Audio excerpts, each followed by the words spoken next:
Саламатсыздар ма, құрметті көрермендерім. Менің сәукеле қоржыным дайын болды.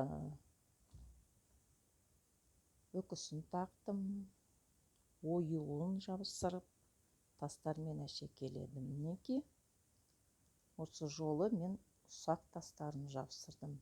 Өте жақсы көрінеді екен. Өйткені сәукелем сәл кішіректеу болды. Гүлдерін тақтым, мінекей.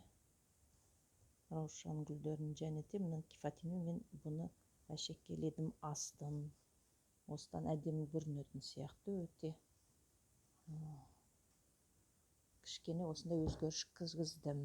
Мінекей қоржынның ішін алдын оюмен жабыстырып, оны да таспен әдеміледім. Мынандай арқанмен бойын. Іші жұмсақ, сырға салатын несі, іші асты жұмсақ. Және міне асты түбі осындай болады, үш ножкасы бар. Мінекей, осындай қоржыным дайын болды, сәукеле қоржыным.